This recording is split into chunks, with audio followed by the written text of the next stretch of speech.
Hi hello నమస్తే welcome to డువాడే channel. మీరు మొదటిసారిగా మా ఛానల్ని విజిట్ చేసినట్లయితే కింద రెడ్ కలర్లో కనిపిస్తున్న సబ్స్క్రైబ్ బటన్ని ప్రెస్ చేయండి. పక్కనే ఉన్నటువంటి బెల్ ఐకాన్ని క్లిక్ చేయండి.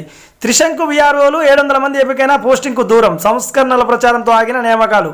జూన్ 11 ఆంధ్రజ్యోతి పేపర్లో ఈ శీర్షిక ఎంపికైనటువంటి 700 మంది పోస్టింగ్కు దూరంగా ఉండడం విఆర్ఓలకు సంబంధించిన ఆ శీర్షిక రాయడం జరిగింది. సరిగ్గా ఏడాది క్రితం రాష్ట్ర అవతరణ సందర్భంగా వెలువడిన నోటిఫికేషన్తో ఎంపికైన గ్రామ రెవెన్యూ అధికారులు త్రిశంకు స్వర్గంలో ఊగిసలాడుతున్నారు అని ఈ శీర్షికలో తెలియజేయడం జరిగింది.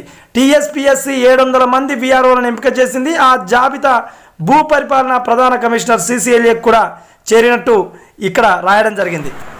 అసలు ఆ శాఖ మనుగడపైనే అనుమానాలు తలెత్తడం, గ్రామ రెవెన్యూ వ్యవస్థను రద్దు చేసి వ్యవసాయ శాఖ లేదా పంచాయతీరాజ్ శాఖలో విలీనం చేస్తారన్న ప్రచార నేపథ్యంలో విఆర్ఓల నియామకంపై ఉన్నతాధికారులు సైతం ఏ నిర్ణయం తీసుకోలేకపోతున్నారు.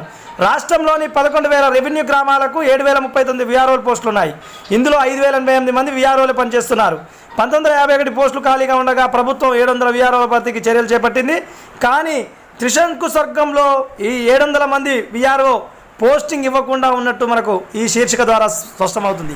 టీఎస్పీఎస్సీ నుంచి జాబితా రాగానే పోస్టింగ్లపై స్పష్టత కోసం కీలక అధికారులు సీఎం కార్యాలయాన్ని సంప్రదించినట్లు సమాచారం. శాఖ పరిస్థితి బాగా లేనందున ఇప్పుడే నిర్ణయం తీసుకోవద్దని, కొన్నాళ్ళు వేచి చూడాలని సీఎంఓకు ఆదేశించినట్లు తెలిసింది. ఉన్నతాధికారులు భూముల సర్వే ఫలితాలపై పలు దఫాలుగా ఆరా తీశారు. చట్టాలపై నల్సార్ న్యాయ విశ్వవిద్యాలయం ఇచ్చిన నివేదికను పరిశీలించారు.